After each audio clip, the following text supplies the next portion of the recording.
Hello' guys, আজি আপোনালোকক দেখাম মই খিৰিকীৰ দ্বাৰা এখন কেনেকৈ সঠিকভাৱে দাগি মাৰা হয়। তো এইটো হ'ল আমাৰ খিৰিকীৰ তলৰ ছাইড। ওপৰৰ ছাইডটো 5.5 ইঞ্চি দিছোঁ। এটা তলৰ ছাইডটো হ'ল আপোনাৰ 3.5 ইঞ্চি। এইটো 3.5 ইঞ্চি দাগি মাৰি দিলোঁ। এইটো হ'ল তলৰ ছাইড 3.5 ইঞ্চি।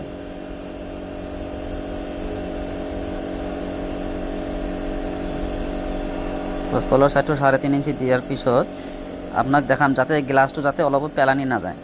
আৰু মাজত বিট দিলে মাজৰ বিটটো ক'ত দাগি মাৰিব লাগে বহুতে নাজানে। মাজৰ বিটটো কোনখিনি দাগি মাৰিলে গ্লাছটো পেলানি নাযায়, এই বস্তুটো বহুতে নাজানে। তো আজি এই বস্তুটো আপোনালোকে মই দেখাই দি আছোঁ, আপোনালোকে ভিডিঅ'টো চাই থাকক। এইটো তলৰ পাশে গেল, তলৰ পাশিটো দাগি মাৰা হৈ গ'ল। এতিয়া এই দাগিৰ পৰা কিমানখিনি দিব লাগে এতিয়া আপোনালোকে ভালকৈ চাওক।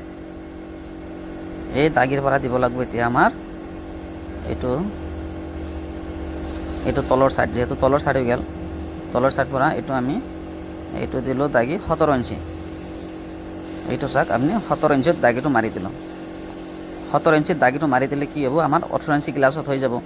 হাফ ইঞ্চি গ্লাছৰ খাঁচা আহি গ'ল। আৰু এইফালে 2 ইঞ্চি মাৰি দিলোঁ। 2 ইঞ্চিৰ বিটটো দিলে ধুনীয়া হয় দেখাত। 2 ইঞ্চি দিব পাৰি, 2.5 ইঞ্চি দিব পাৰি, 2.5 ইঞ্চি দিব পাৰি।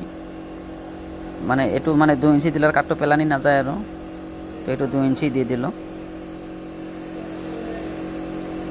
এইটো মাজৰ বিন্দাটো এইটো 2 ইঞ্চি দি দিলোঁ কাঠটো।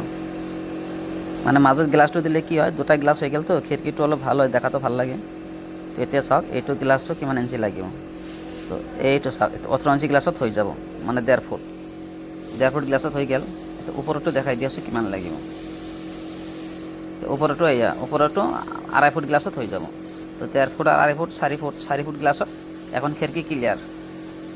তো বহুতে কিন্তু এই বস্তুটো নাজানে।